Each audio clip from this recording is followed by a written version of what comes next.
de entrevista. Juan Carlos Jácome, qué gusto enorme. Amigo, como digo yo, de esta casa, consultor económico, analista de estos temas tan importantísimos. Juan Carlos, ¿cómo vas? Buena tarde, ¿qué tal?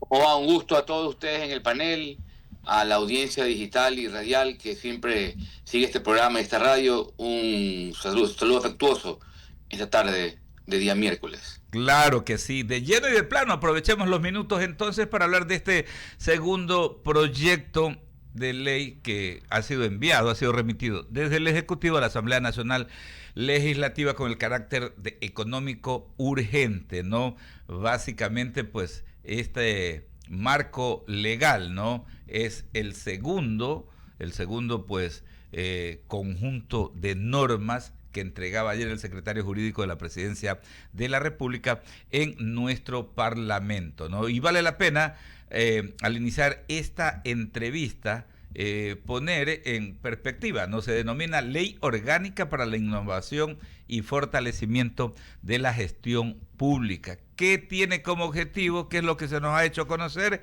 Que la iniciativa legal tiene pues como objeto implementar mecanismos de innovación en la contratación pública con la finalidad de optimizar el desarrollo sostenible y equitativo. De alguna manera hay que decirlo, Juan Carlos, se busca también pues optimizar la utilización de los recursos, ¿no? Y también evitar algunas cuestiones bastante reñidas con la ley que se han estado dando últimamente. ¿Qué comentario tienes ya con respecto a esta ley que ha sido enviada recién el día de ayer y que por supuesto pues tiene que pasar el primer filtro? El CAL tiene que derivarla pues a una de las comisiones especializadas. Sí, bueno, un poco leyendo los artículos de la ley, creo que busca darle, como lo decía inclusive sus antecedentes, darle mayor agilidad a la compra pública, ¿no? Muchas veces uno de los problemas que han enfrentado los diferentes gobiernos ha sido esa suerte de maraña de pasos o de complejidades operativas para poder finalmente concretar una adquisición, ya sea de un bien o de un servicio. Y creo que hacia eso apunta esta reforma.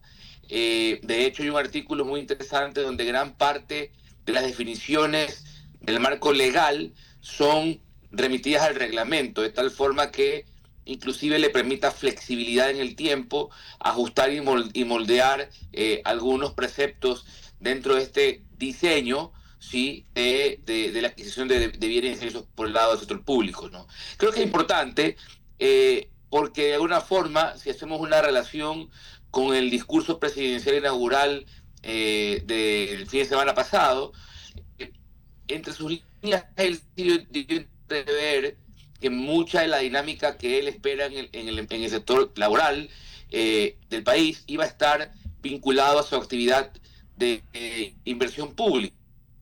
Entonces, si va por ese lado, y es una fortaleza que él ve desde su gestión, pues tiene que engranar todo para que esa inversión pública o esa adquisición desde el gobierno fluya con la rapidez que la economía requiere, ¿no?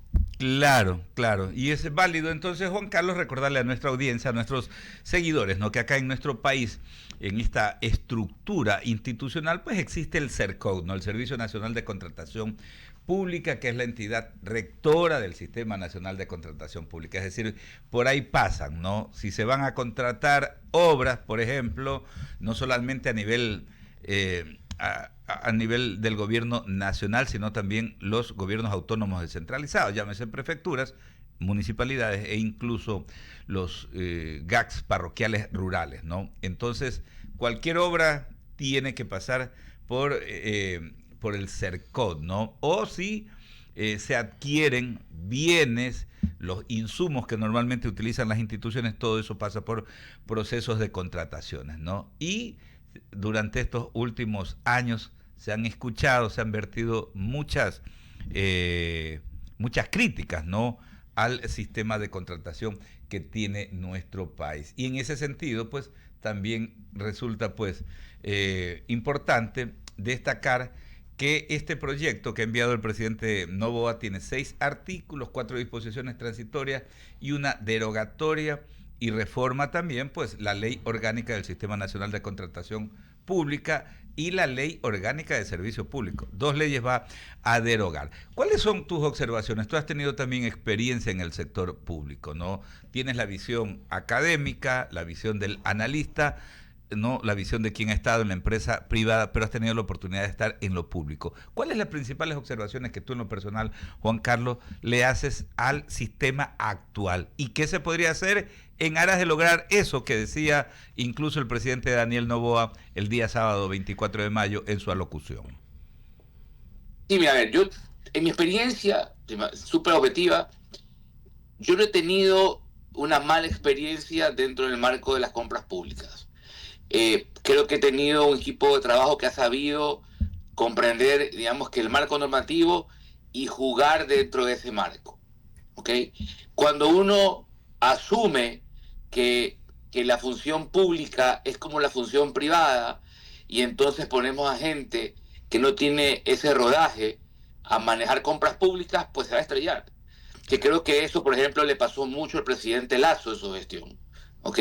Esa impericia hizo que el ritmo y digamos que las estructuras de un marco normativo muy específico no lo pudieran comprender. Ahora, la reforma actual, digamos que no, para mí no contradice lo que estoy diciendo. De hecho, busca dar ciertas pinceladas distintas. Primero, flexibilidad, que no todo esté en una rígida ley y que más bien mucho pase a ser flexible vía reglamento. Me parece a mí que es muy buena. ¿Por qué? De hecho, hago una comparativa.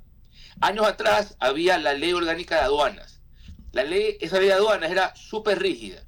Todo estaba prácticamente definido ahí. El COPSI innovó mucho del marco normativo aduanero y le dio gran competencia al reglamento. Y el reglamento, sí, era más flexible a las realidades comerciales del día a día. Me refiero, hay cambios a veces en los países de la región y toca reformar algo para que se amolde a esa realidad. Pues bueno, es más fácil un reglamento que una ley. La ley debe estar enfocada en principios de carácter general y no tan específicos. Entonces, esa es una lectura. La otra, que también es interesante, que está en la ley del presidente, que envía a la Asamblea, que puede tener mucho debate, ¿sí? Pero me parece que es realmente una innovación, es cuando se va a licitar, usualmente, la variable clave para dirimir si algo es viable o no es viable es el precio. Es decir, siempre se apunta al precio más bajo. La propuesta actual, ¿sí?, dice que no necesariamente el precio es lo dirimente y que habrá otros factores que deberán ser definidos caso por caso, por decirlo así. Entonces, si bien eso abre un espacio de discrecionalidad, entendería yo que estará definido en el reglamento. ¿Sí? Mal podría algo de una envergadura de esa quedar para una resolución muy puntual, sino que tiene que estar en un reglamento. Sin embargo, esa parte para mí, digamos que es la innovación más fuerte dentro de este cuerpo de propuesta de ley, porque cambia de alguna forma el precepto como se ha manejado hasta el día de hoy. No solo por precio vamos a escoger quién gana o no una licitación. Y si nos damos cuenta, en ese ambiente es donde se cuecen gran parte de las compras públicas a nivel de sectores estratégicos, ¿no? Ahí en hidrocarburos, en energía, principalmente se hace por esa vía, ¿no?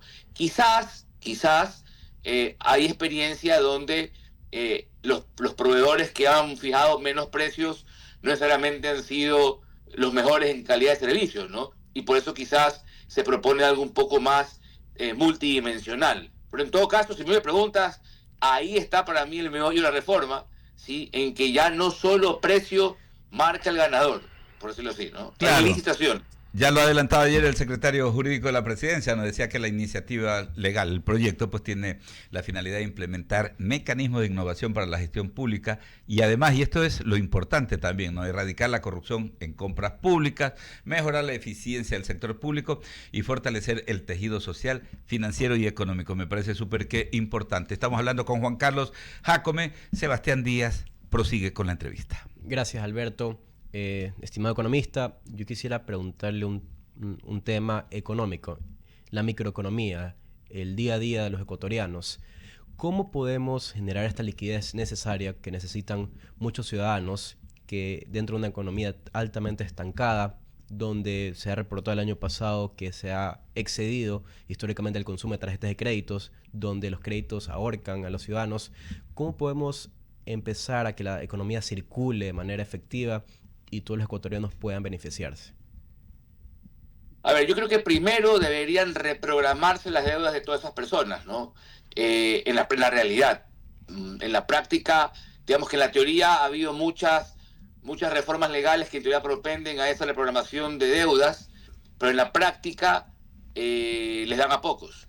Entonces, si esos pocos no son los que están ahorcados, entonces la asfixia continúa. Entonces yo creo que hay que realmente ponerse en los zapatos de esas personas que, producto de ese gran peso de deuda que realmente se acarrea desde la época de la pandemia principalmente, y que en el andamiar de la vida tienen que costear la operación de sus hogares y el pago de esas deudas, pues no logran salir, ¿no? Entonces yo sí creo que una real e implementada, digamos que alivio financiero para estas personas es vital. Eso es fundamental, Sebastián. Si no ocurre eso, pues definitivamente seguirán boleando, pagando intereses y no saliendo 10 años de las deudas, ¿no?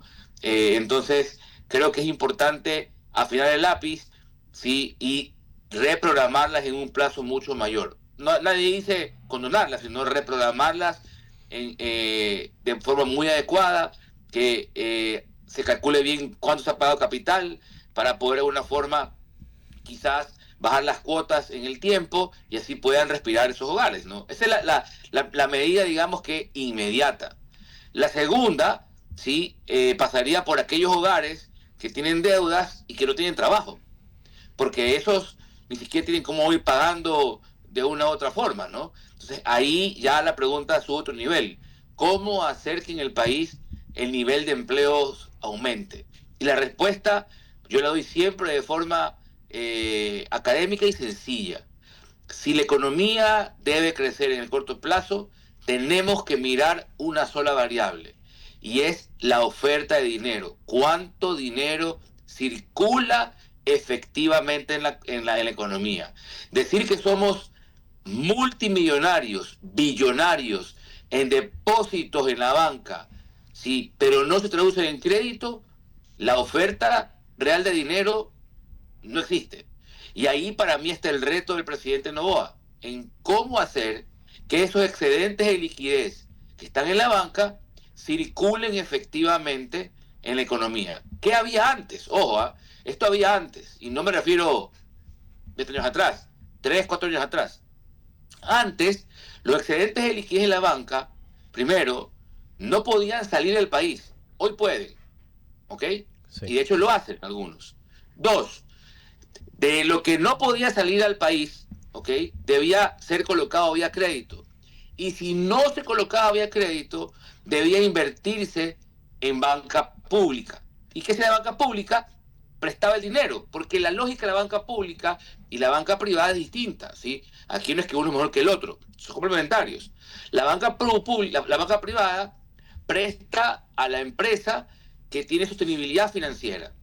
No presta a proyectos. No es que viene su empresa que se dedica, yo que sé, a consultoría ambiental, mañana quiere dedicarse a sembrar chochos, no puede porque no es su negocio. Entonces no le van a prestar en la banca privada, lo cual es lógico.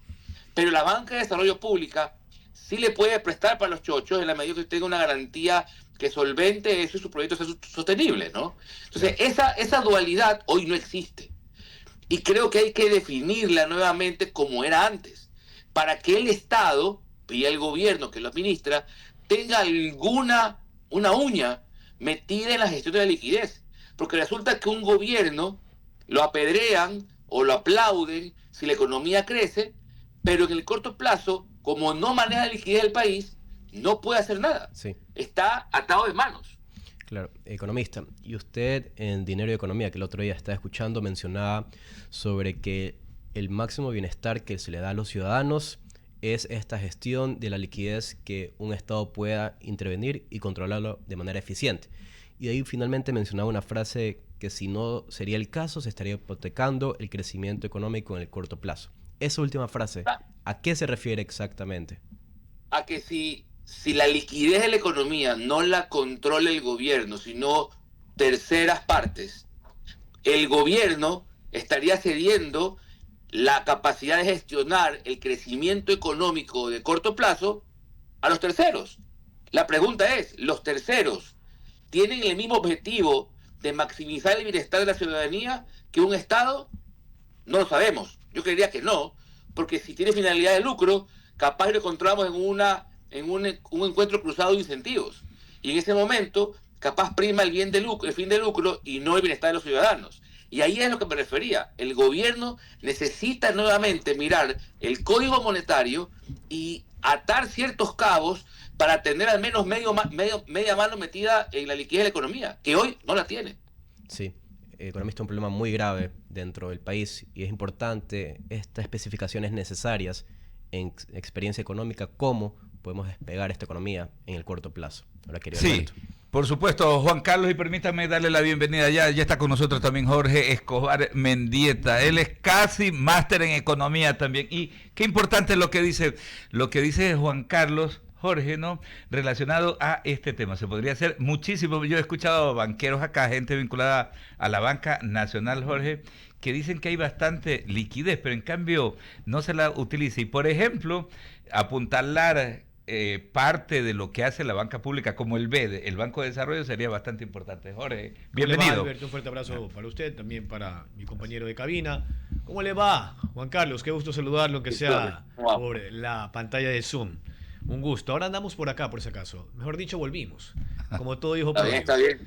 Sí, siempre lo mejor es volver a casa.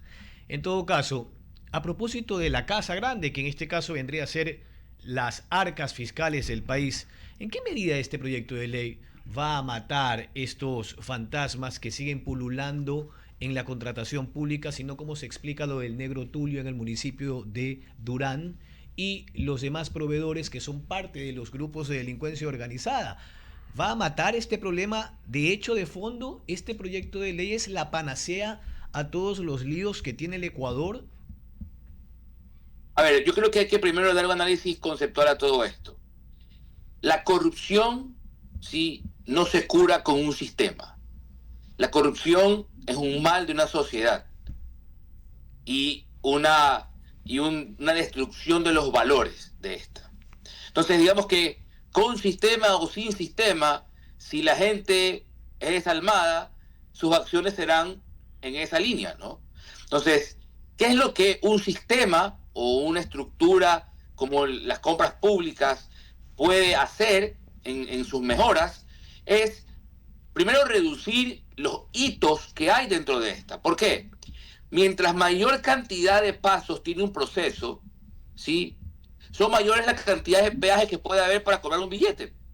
Entonces hay que rediseñar el proceso de tal forma que tenga los hitos necesarios para garantizar, digamos, que integridad en el proceso en la medida de lo posible y que el puntaje sea menor. Yo recuerdo, 10 años atrás, quizás más, en la aduana del Ecuador, el 100% de las importaciones tenían aforo físico.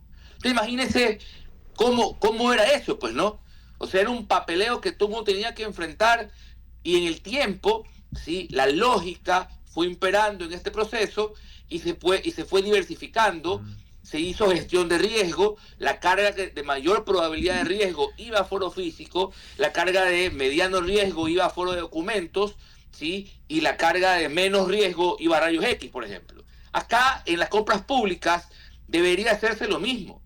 Cada sujeto que entra a un proceso debe tener concebido una suerte de riesgo valorado previo que permita y lleve al CERCOP a hacer un escrutinio mayor o menor en virtud del riesgo tácito que tiene cada uno de ellos. Esta innovación, por ejemplo, todavía no está ni siquiera planteada en la ley, ¿eh?, pero debería ir hacia allá un poco en su momento un marco de compras públicas. No es lo mismo que usted mencionaba, el señor Tulio, que debe tener realmente ya un riesgo mucho mayor que alguien que no tiene esa tacha debe tener realmente un tratamiento diferente en las compras públicas, ¿no? Entonces, eso ya que yo lo que menciono ahora ya es una innovación 3.0, nada del otro mundo, pero creo que hacia allá debería converger las compras públicas, en que no todo, digamos que potencial oferente de productos, contratista, sea visto con la misma lupa porque los antecedentes de cada quien son diferentes, ¿no? Claro. Lo que pasa es que en el caso del negro Tulio, en el muy ilustre municipio del cantón Eloy Alfaro de Durán, fue porque puso a la esposa, pues, mi querido amigo. Entonces ya luego se enteraron de cómo era el chanchullo. Ahora, lo cierto es que los focos se ponen y se posan sobre la contratación pública porque esa contratación pública genera al menos el 6.5% del Producto Interno Bruto, equivalente a más de 8.000 millones de dólares. Quizás por eso es la manzana que todos quieren morder. Y de manera paralela, el mismo Stalin Andino, el secretario jurídico de la presidencia, ha dicho que además, usted daba cuenta de un asunto muy importante, muchos pasos para ser calificado implica la construcción de más peajes o puntazgos. Yo actualizo, vacunas, ¿ya? Que es eventualmente lo mismo. Si hay 30 tipos de procedimientos para contratación pública, dice Andino, hay que bajar eso al menos a 5. Allí también está el polen de todo esto. Sí. De hecho, no solo es una simplificación, digamos que en el proceso, sino también con toda la tipología que hay de compras, ¿no? Y por eso yo digo que el proyecto en la concepción me parece que es atinada, dado que busca flexibilizar eso, asumir realmente una dinámica mucho mayor, pero obviamente, ¿no? Ahí en ese espacio se va a, digamos que a drenar el presupuesto del Estado y debería ser muy cuidadoso cómo se estructura el reglamento y cómo se operativiza la selectividad de los sujetos ganadores que se adjudica cada contrato, ¿no? Porque ahí veremos realmente si el que se lleva esa parte del presupuesto es alguien que realmente lo merece, ¿no? Que ha sido la discusión de una forma de largo plazo en este país, porque siempre hay matices éticos en torno a esto. Pero yo realmente creo que la propuesta de innovación es interesante, como de hecho capaz cito de una forma al presidente, en la vida de la gestión pública hay que tomar decisiones y tomar riesgos, ¿sí? La innovación implica riesgos. Lo importante es tener en consideración, ¿sí?, que no se controla a la calidad ética de las demás personas, y los sistemas que se creen deben ser en función de eso, de minimizar el riesgo ético que pueda ocurrir en la selección de a quién se da tal o cual contrato. Esa es la tarea del CERCOP, ¿sí?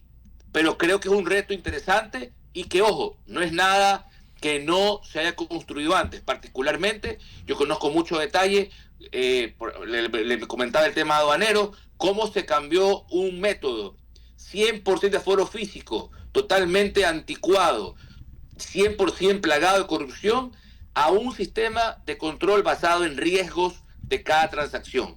Esa filosofía es la que para mí debería también implementarse en las compras públicas. Gracias. Perfecto, Juan Carlos, muchísimas gracias por atendernos, por estos minutos y por esta orientación en torno al contenido de el segundo gran proyecto que ha enviado el presidente de la República a la Asamblea Nacional Legislativa. Un inmenso abrazo, ¿ah?